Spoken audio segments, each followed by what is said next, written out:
Hi, Daryl. This is a Friday afternoon. It's been raining for 10 days, and we are here in your studio. Yes, And hi um, Marco. and I'm really excited to have you on my podcast. Welcome to Daryl Shelton. He is a very skilled industrial designer and so much more. Thank you. Thank you. I appreciate it. So, would you mind just introducing yourself to who are you and what do you do? And yeah, we're both based in Montclair, New Jersey. Yeah. So my name is Daryl Shelton. I have an independent studio practice, Daryl Shelton Design, and I'm an industrial designer. I make the things that people use and bring people's ideas to a physical space. That's most of what I do. Yeah. Yeah, and knowing you for a while, I know that you have many talents, so you could do a lot of different things within design and outside of design. So would you mind just explaining your journey to what brought you to where you are now and what brought you into working as a designer? Yeah. Um, so I think I like always had an interest in working with my hands. I think like I'm like a young millennial, I think is how they frame it. So I was at the tail end of like it's okay to get a trade and you don't explicitly have to go to college. Um and my parents are like from a third world country. So they were very like learn to use your hands, and I think it was difficult to figure out as computers became the primary tool for work. It was difficult to kind of translate the wood shop, metal shop, sewing, like all of that stuff into a job that I felt comfortable doing and felt like sure that I could accomplish. So I spent a lot of time working in theater in high school. And because I worked in theater, I got offered a gig in Glenridge, New Jersey, working for a prop studio that happened to be there, next to, the place Fitzgerald's. Yeah. Right behind Fitzgerald's, there was just an empty building, and it was a big shop back there, and it was just this dude, Dan Castelli, and we used to make props on a Friday night for SNL. Oh, nice. And his best friend was an industrial designer. Are you familiar with the Hess truck? No? The Hess truck is like, you familiar with Hess, the gas company? Yeah, yeah. Yeah. So they release a toy truck every winter around Okay. Christmas time. And it's like a thing. It's like a old, like Americana. They've been doing it for like over 100 years. They released this toy truck and people have collections of them. It's like this weird, really niche thing. And the guy who designed those, the industrial designer, was my boss's best friend. And so when I met him, he explained like, oh, you can go be an industrial designer. You'll be able to work with your hands all day. And since that time, I was 19. I was 18 or 19 when I discovered that. And since that time, I think the industry changed quite a bit, but it's very not what I thought it would be. After when I was in college, I thought it was one thing, and then I found out it was something completely different. But I find myself as a designer, I'm in a very weird space where I have all these skills that are dead skills that are coming back into the marketplace where no one knows how to do it. So all of those skills that my parents told me to go learn a trade, go learn woodworking. Now, now I can do all of that, and now it's needed. So it helps me prototype. It helps me prototype very quickly. Like I'm a really good rapid prototyper. Got it. And so you're the one of the few people that I know that grew up in Montclair. And you mentioned your parents' background. What is your parents' background? So my dad is just from North Carolina, but he's like from very rural North Carolina, and my mom is from Jamaica outside of Kingston. Um, and they're two super blue collar. I think they just worked really hard, and they never had an easy go of it, and so I've never had an easy go of it, and I feel like I use that a lot. Yeah. you know? So they really instilled that you should learn a craft, you should learn how to build things and fix things and address things with your hands. Yeah. Um, they were really big into that. They really wanted me to know how to make something and really encouraged me to investigate like how things worked. They would give me a little bit more space if I broke something, you know. So, I always say like my house was very like everything needs to be taken care of. If something breaks, you need to fix it. If you want something, you need to learn how to make it. So that's that's like kind of my upbringing there. So you grew up really trying to figure out how to do things. Yeah, Yeah. yeah, and got pretty good at it. Yeah. Yeah, it translated well as I became a teenager into like I spent a long time like playing music and figuring out how to like get equipment, buying equipment from like the 70s and like fixing it and then using it, and it helped quite a bit, Like there was a long time where I was subsisting off of just being a musician, making my own stuff and making my own music and spending no money but just earning because I wasn't really paying for anything. I was just fixing broken things and using them and putting my own stuff out. So, Oh, nice. yeah. Okay. And then you mentioned that you did, for some years, you worked on prop producing for SNL, and then you worked in theater as well. hmm I worked in theater and TV for a long time. I was really interested in working in props, because I like to make stuff and I like to draw.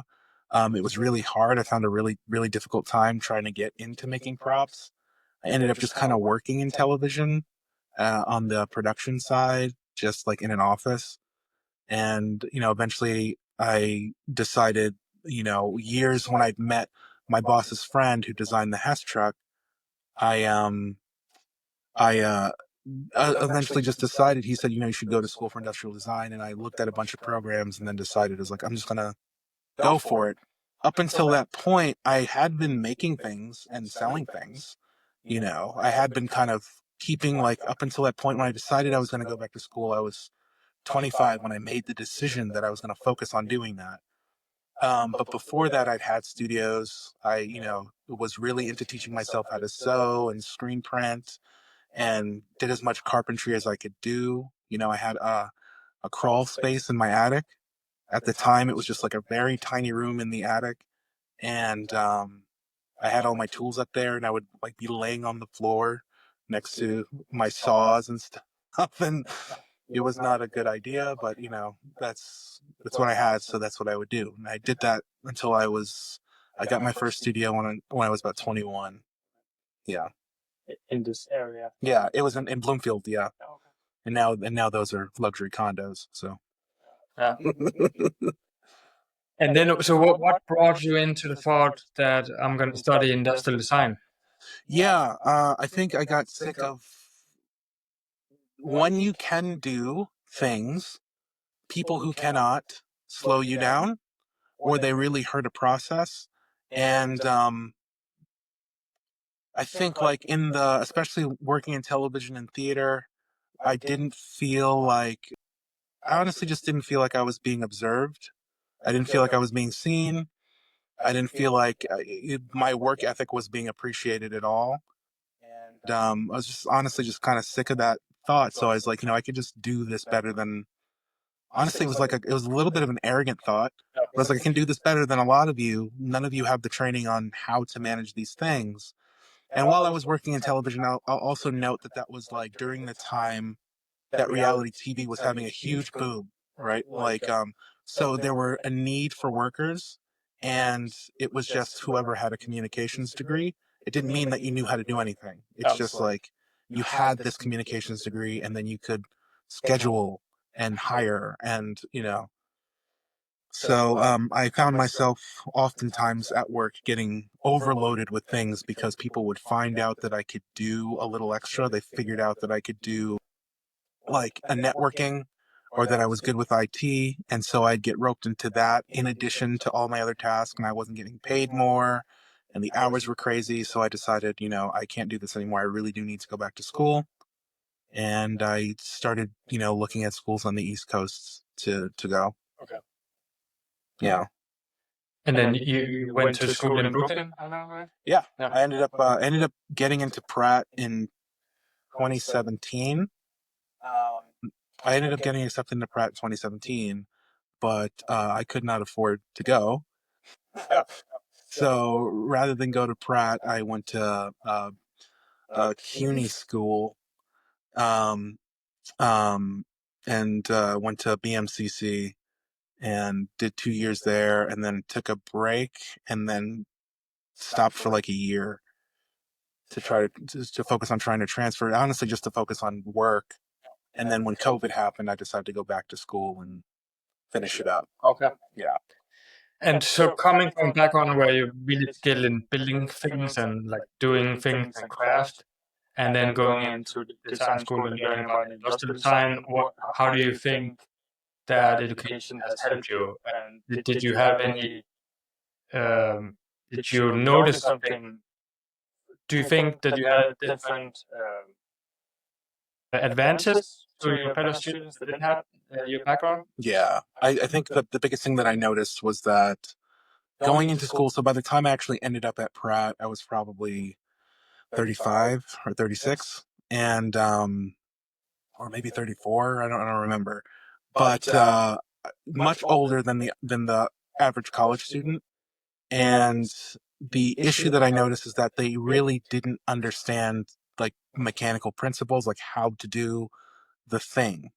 And I also noticed that at Pratt, from the time that I had visited in 2017, there was a lot of like, they de emphasized learning how to do these things.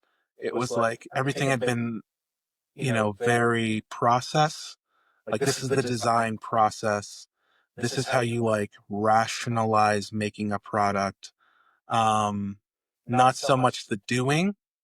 And I thought that that was pretty interesting because it kind of turned me into like a studio dad. Okay. Just like helping the kids like learn like this is how you actually do that. And it actually got to a point where people like the shop workers would tell kids to come and find me. Oh, To like ask Daryl where you can go get this, sheet wow. metal bent or like, Yeah.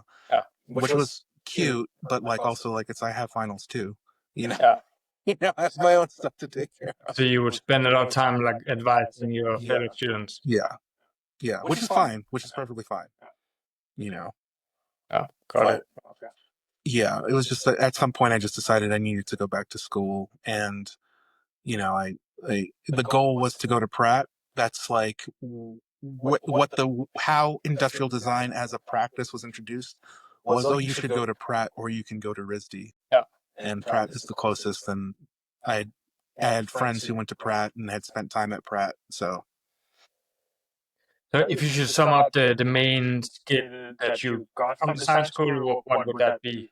the main school skills that I got from design school would have to be that I picked up a lot of theory behind design and behind creation. Like, I didn't have a whole lot of formal art training. And so that was like that whole process of going to school was the formal art training, but specifically going to Pratt and their industrial design program. They have like a pretty significant roster of old faculty that had set up a good design criteria. And the Pratt curriculum for industrial design is the original industrial design curriculum. So you know thinking about like form and shape and hierarchy, and like do this exercise where it's subordinate, subdominant, dominant, subordinate, like shape sizes, so that you kind of get an understanding as to like how forms interact with each other. That translated very well. Like, that was something that is exceptionally useful. And apparently, like, that's the thing. I've never gone to design school anywhere else. Oh, I've worked with engineers from other places. I've worked from engineers from like MIT and like Harvard and such. And I know that they're not thinking about that. So, like, I'm well aware of that. So that was actually exceptionally helpful. And it really just helped bring in my thought process. Like, it really like brought my thoughts together to mean something that I could speak to somebody else. got it. Okay. Yeah. Okay. And I know we had a lot of conversations, you and me, about your design, your core design philosophy. Yeah. Would you mind just taking us through some of your philosophies around design? Okay. So when I was at school, right, I had like a whole schism about like what are my beliefs here? Like what am I doing here making these things? People, industrial designers often like get lumped into like you make furniture or like just broadly you make furniture or you make cars or like these days you make electronics. And when you are practicing, like when you are working with a company, unless they are very design oriented, they're mostly going to be oriented on trying to get a product out. So in my philosophy and what the schism was about is like I just don't want to make a bunch of shit. Yeah. I don't want to make a bunch of junk. I don't just want to throw stuff into the world. I understand that it is not my responsibility to save everything. Like I can't burden myself with that because remember, like, didn't come from very much. It would be nice to have something Yeah. at some point, Yeah. and there's got to be a balance there in order to just like honor the fact that my parents did push for me to have more than they had. Um, so I don't think it's right for me to have to like completely step away from the world, but there has to be some sort of a balance. So part of the things that I appreciate are the things that don't seem to exist as much now that were provided to me when I was younger. So like the ability to have an object that I could care for, right? So if I broke, like I said, my parents were very friendly to me breaking things if I fixed them Yeah. or taking them apart. And now that's not a thing. Like if you can't take apart your iPhone in a way that is like reasonable, you have to buy other junk to get into it. And that's like I could take apart a VCR right now and put it back together, you know? And it still serves its function of providing entertainment. So my design philosophy has a lot to do with like making things that have an heirloom quality, making things that really like speak to like having a tactile nature, Yeah. right? Like getting away from the digitization of everything and like getting back into um, something that you can feel and something that you can interact with and something that you can own. Because that's like another thing that I am kind of like still struggling with the idea of like loss of ownership when you buy things. You don't have an ownership. You're basically buying to borrow long term Yeah. until the company doesn't care anymore. And like I'm big into electronics. I love electronics, but you know, like I really like mourn the loss of Radio Shack. That feels like a huge loss to me, and it's going to be hard to recover when you lose these businesses and these ideologies that say take part in this thing as we develop so that you know how to do it, you know.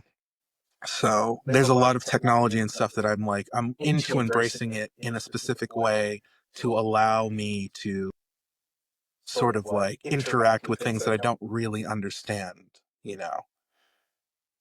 Got it. So to people outside of the US, can you just explain what Radio Shack what was? Like, what kind of thought was that? Okay, so Radio Shack was like I would think that it would have been described when I was a kid as like a place that nerds and dads went to, right? It's where you could get electrical components for any object that required electricity to function. So you could get like resistors and transistors and transducers and you could get wires, but they also would sell like clocks Okay. and radios, and towards the end they would sell phones and like you might like if they were still open today they would definitely sell like drones and cameras and stuff like that. Got it. So but yeah, you could go in the Radio Shack and like if you wanted to learn, like at Radio Shack I taught myself how to I taught myself how to solder and Oh, okay. wire and like run cable and modify electronics so that I could feel confident going into something and that I wasn't just looking at a circuit board. And like while I mostly don't understand what I'm looking at, now there's like some really specific things that I know to look for. So I could say like, yeah, okay, this popped a capacitor so that I could change the capacitor, but now I can't get into these things. Or now the average person can't even open their objects to fix these things. Yeah, and it moves us to like I just want to hear a little bit more about your perspective on modern design. Like, what are your criticisms in terms of how modern design is designing at this time? Yeah, I think I think you and I share some serious some serious points of pain when we talk about modern design in terms of like a loss of flair and it's like as an industrial designer, I am supposed to be making things for high capacity replication, right? Like I am supposed to make things that are made at a factory and I should be able to make 1 million. And if I did my job right, it'll be like good and cheap and, or it'll be cheap and quick or whatever the combinations are. In modern design, that is so much of the focus that the craftsmanship starts to disappear. And again, there is a balance that we're not trying to strike, right? Like, I think like for even like woodworking and something that people that are in the woodworking community, I don't know if you are familiar with a river table. Yeah, where you have a river in the middle of the table. Yeah, Yeah, like yeah, some kind of epoxy thing. yeah. Like epoxy pours are like a quick cheat using modern technology, modern developments with epoxy to get this very specific finish. And then when someone finds out about it, that's their introduction into woodworking, which I can't think of anything in this modern era. The quick way that you learn how to do something is the way that you also feel is how you are to make your money. You don't like investigate it further. Yeah. And I see that it's just like people get tired of seeing the same thing over and over and over again. And we lose the sense that you need to put more hours into your effort in order to really like see a fruit of something that's different, something that is like, we were talking about like serif fonts versus sans serif Yes. fonts, Yeah. right? Yeah. Like, we'd been talking about that earlier and what was we said the Barnes and Noble. Yeah, but I feel like the last 10 years, every modern redesign of a big brand has been okay, we're going to go from sans serifs. No, we're going to go from serif to sans serif and make it lowercase. Yeah. So I feel like all major brands like Yeah. just look the same.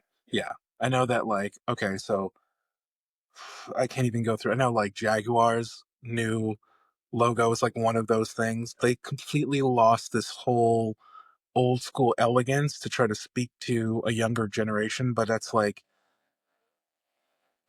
I am not big into like in my design philosophy, I'm not big into like losing the old world. And I think we're too quick to do that. You lose a lot of information when you start to cater to ease of replication. And, you have to be willing to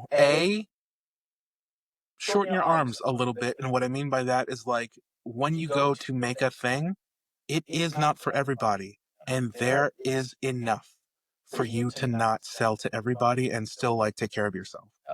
You have to be confident that we like the globalized market thing is a thing that really bothers me. And I've been thinking a lot recently and changing how I work to accommodate for what is right around me. Like what are the people right around me interested in, as opposed to really trying to think about like what are people right around me interested in that I can also sell to someone in Ohio. Like I don't see people from Ohio. My house isn't in Ohio. I don't care. You know. And I think my advantages are as a designer and in my design philosophy is just like, it's easier, it's easier for me to subsist by just being community oriented in that way. In terms of like modern technology, I do utilize like a lot of tools myself that are modern in order to help facilitate like these changes. Like I said, everything's a balance. But I'm not seeing like a design practice that acknowledges trying to mesh older technologies and modern technologies or making them talk to each other at all. It's just about streamlining as much as possible. And I'm not about that. Like I dislike that. Got it. Yeah. To piggyback on what you mentioned about working with real people in your close-knit community, since this podcast is about design for humans, can you touch a little bit more about how you collaborate with humans and how you see the difference in when you have ability to meet a person and speak to this person like person to person, Yeah. while if you work with somebody that is not around. And so, yeah, if you could tell us a little bit about how you interact with humans Yeah. and people in your design Yeah. work. I think like I was watching this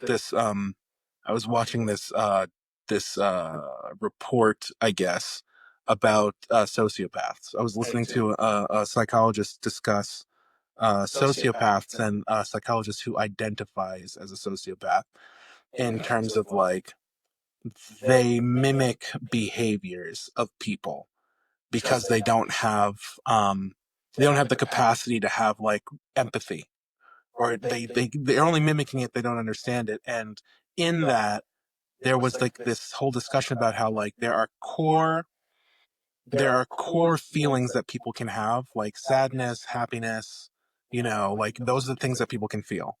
But like more developed emotions like empathy require like a community base. And I've been thinking a lot about what empathy means and how empathetic design um, is probably like one of my major things. And in terms of interacting with people, I think that that's like where that thought starts to come forward, right? Like I think a lot about, actually, I think a remarkable amount about like shame and guilt. And, that informs a lot about like what an experience is like for somebody interacting with an object, right? Like because you derive a lot of, um, like because I fall a lot in nostalgia, right? I think a lot about nostalgia. And so when I'm thinking about like how a person interacts with an object, I'm thinking about like what things are going to drive them to behave a certain way when I'm in the midst of creating something. So in terms of just like my human interaction, it's mostly about me thinking about like, will a person have a visceral reaction to something to make them want to like attack it or hug it or need it near them in some way, shape, or form? And like, what are the elements that are too much for a person to feel empathy towards something? And I think that that's like a bigger question, right? Like, there's such a conversation about minimalist design, and what that ends up doing is giving us like what, like a little black square that we walk around with, a piece of glass that has too much in it. You know what I mean? So it's like, where is the minimalism actually occurring in this thing that can do everything, and is minimalist like on its tactile point, but then engages in such a way that has like that totally like disrupts your neurons, that feels thoughtless. It doesn't feel very empathetic. It feels like you're trapping people.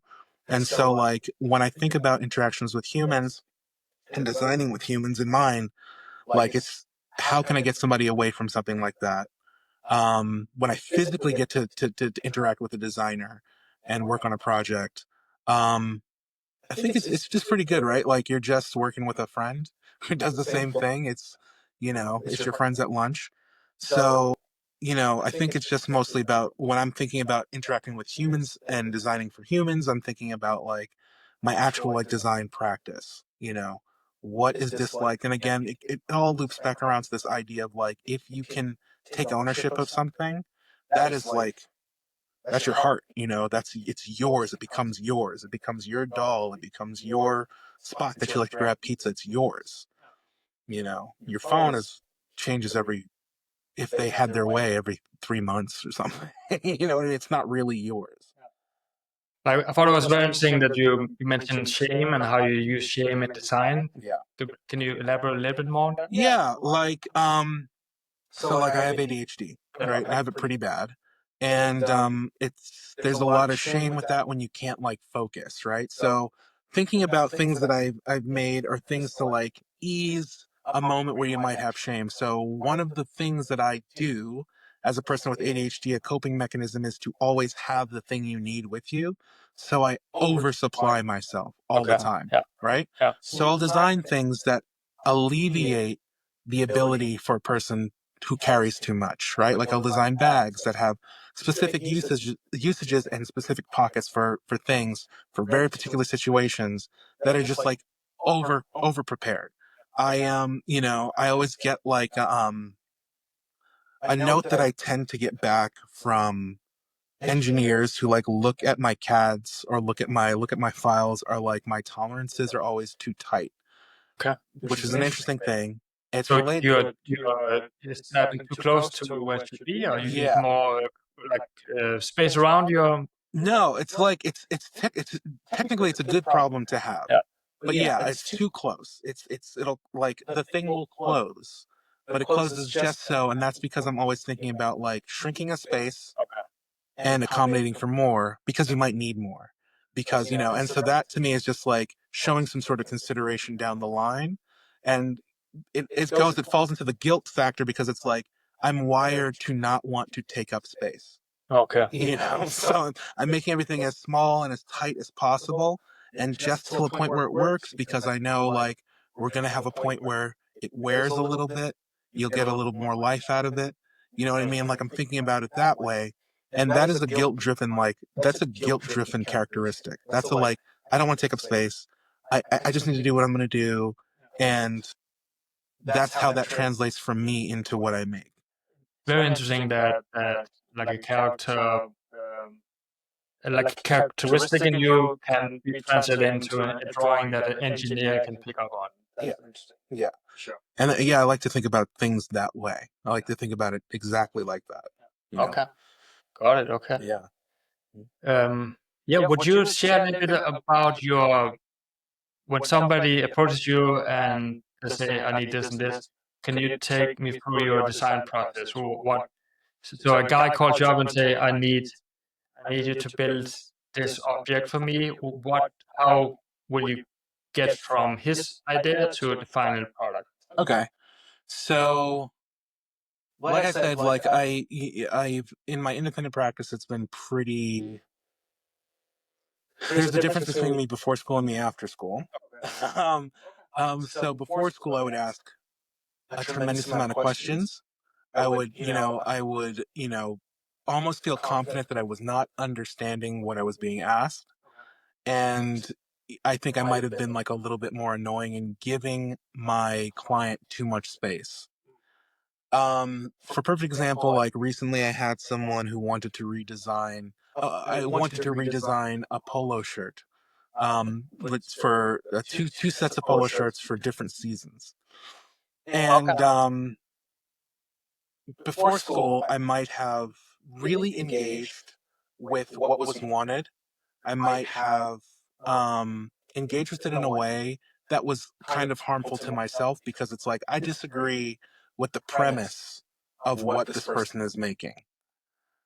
But this is not my project. This is like their desired thing, and that's like where I'm at now. So what will happen in the design process for me right now is I will get like a prompt. I'll write them a brief and say like, this is what I'm understanding. Does this make sense? Like, is this the thing that you're asking translated into like my own language? Yeah. Does this still make sense to you? We'll go through like that whole design brief process, and then I will send out like a timeline. Like, okay, this is kind of what I'm thinking about, and this is how long it's going to take me to do that. Uh, and you know, now I try to limit back and forth by getting all my questions taken care of up front. Okay. Like it's yeah. Is that because you've found that sometimes you ask too many questions and it confuses the client? it confuses the client. It gives them a lot of options. I also like have a problem with scope creep, where I just like will add like, oh, it'd be cool if you do this, and then I feel obliged to do more than what I'm always going to do more than what I promise. But like, I feel obliged to do the most when it might not like it. We might be talking about a prototype. So like for this shirt, it was a prototype, and I did scope creep, right? Like I was provided all the materials, but I introduced more materials in order to say like, here's your idea, but this is actually a better idea, and like knowing how to pull back. So with my clients and when I get a project, is like I like to make certain that they understand what I understand. Okay. And then I try now not to make any specific judgments about like the longevity of a product or something like that. Some of these things are like a way for me to continue like in exercise. I like to get new things, but you know, I'm not like holding back anything, but I'm just being more mindful that it's like this is not mine. Like this thing is not mine. It belongs to someone else. Yeah, got it. Yeah. Yeah, I would love to. I know you work on so many different really cool projects. Would you mind just sharing two, three projects that you really care about and that you kind of think stand out in terms of what you want to do? In terms of what I want to do, I mean, I don't even know what I like, but no, there's projects that I've done that we've either done. Some of them I've done like before officially becoming an industrial designer that I'm really proud of, and then in terms of after, I think a lot of my prototyping and like ideation has like gotten much stronger. Um, yeah, there's a couple of things that I'm really proud of. I think like like I've been working with Chuck Oberman for years at this point, and he has a tremendous amount of really good projects, but he has them so much that he cannot track them, and he has such an extensive library of things that he's made that sometimes the company will come back and want to revisit it, and he no longer can speak to it anymore. He doesn't recall stuff. So I think a really good project that I had with him that was an exercise was there was a tent that he developed for like emergency use, generally used like in like a military application that was super light, but then like shrunk down really, really small and then got super, super big because that's his whole thing is like Yeah. transformable design.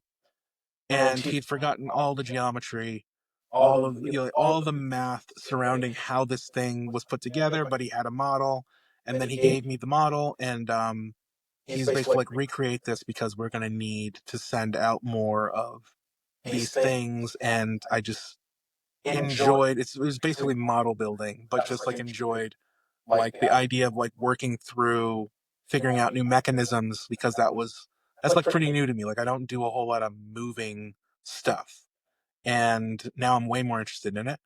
But like, yeah,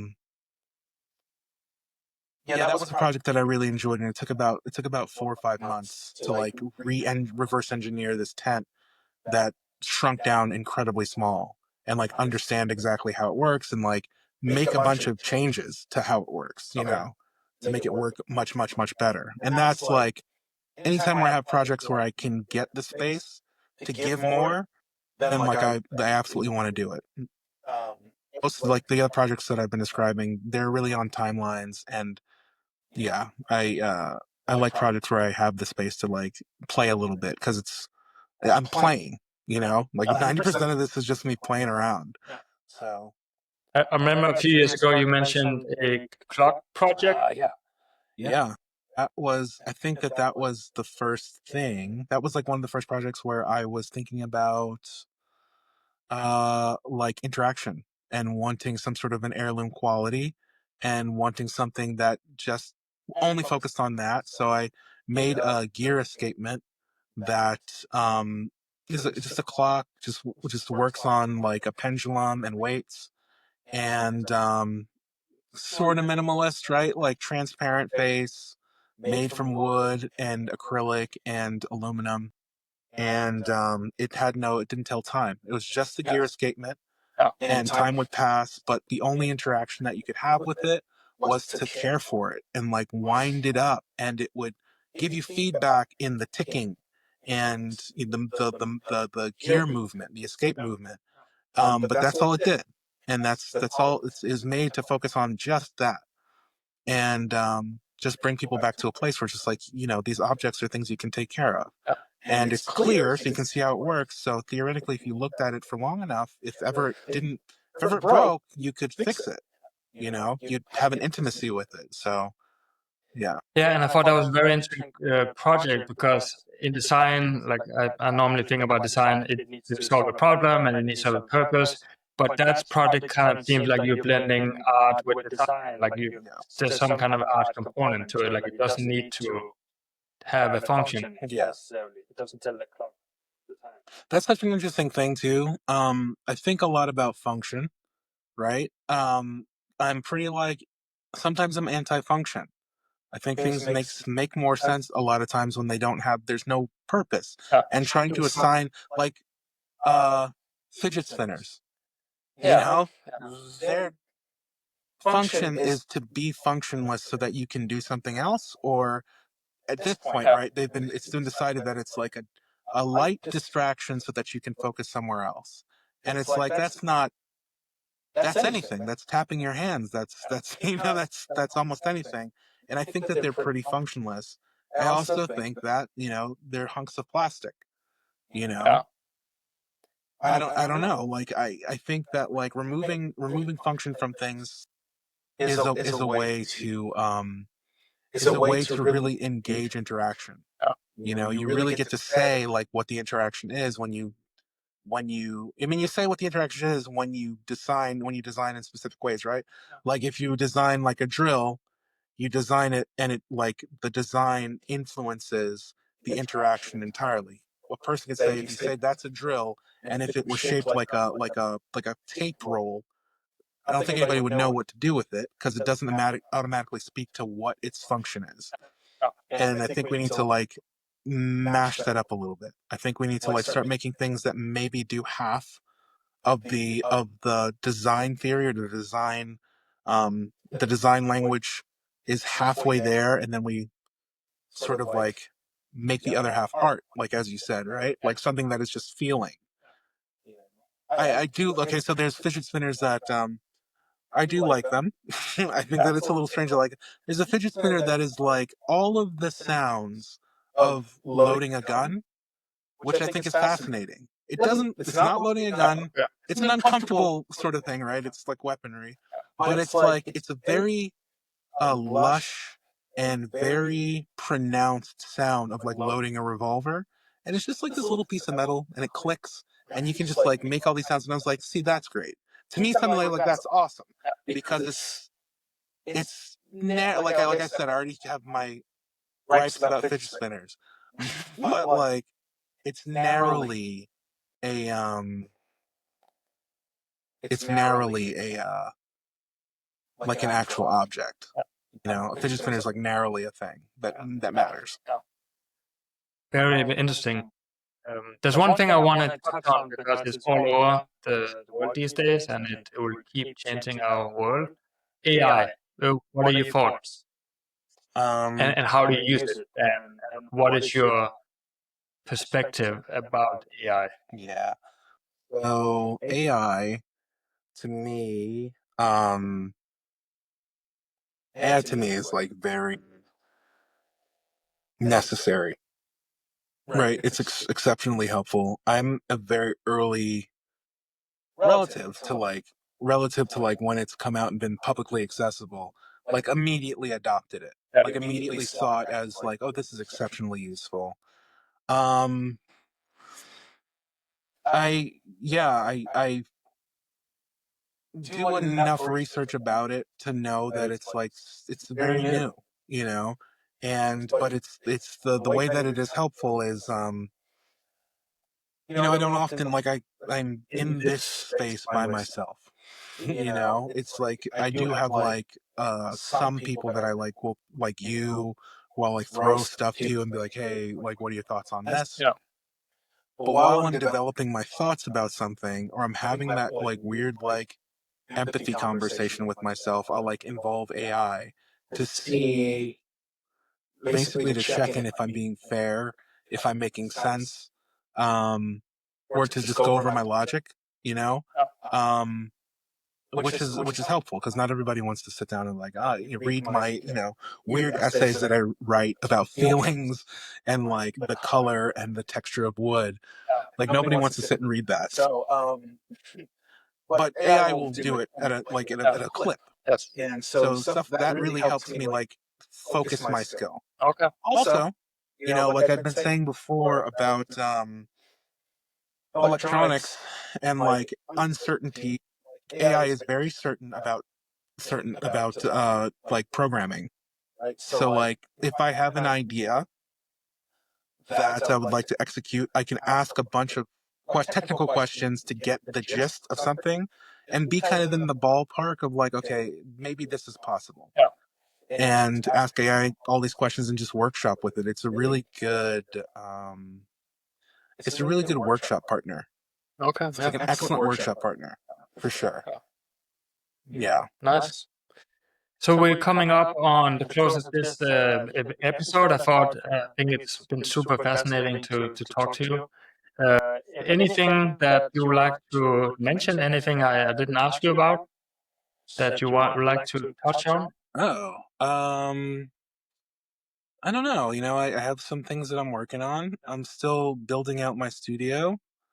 Um, Thank you for coming with me here to my space. Yeah, it looks super good, and it's great that you have this space, and I can't wait to see what you produce out of this space. Yeah, it should be good. I think the best way to find any of my stuff that I'm working on is just to go to my Instagram, Okay, and which is Daryl Shelton Design. Daryl Shelton spelled with no vowels. got it. I'm gonna put it in the show notes. Yeah, Yeah, and then yeah, that's kind of it. That's yeah, okay. And if you could sum up in 3 words or in concise way, what is it that you can help people with? Like where can you be helpful? yeah. I'm very helpful at rationalizing initial concepts. Okay. Like I'm particularly good at that. Like getting it to a place where it's somewhere that really has a punch out of the gate. You know, we get there very fast. Got it. Yeah. And the best way is to connect you through Instagram. For right now, yeah. For right now, the best way is through Instagram. Yeah. Great, Daryl. I think it's been a great pleasure. It's been a great session here in rainy New Jersey, and I really appreciate your time. And I can't wait to collaborate more going forward. Yeah, it's gonna be sick. We got stuff going on. I'm Well, gonna be ready. that's for sure. Thank you so much, Daryl. I appreciate it. Thank you. Thank you, Marco. Bye bye. All right, bye.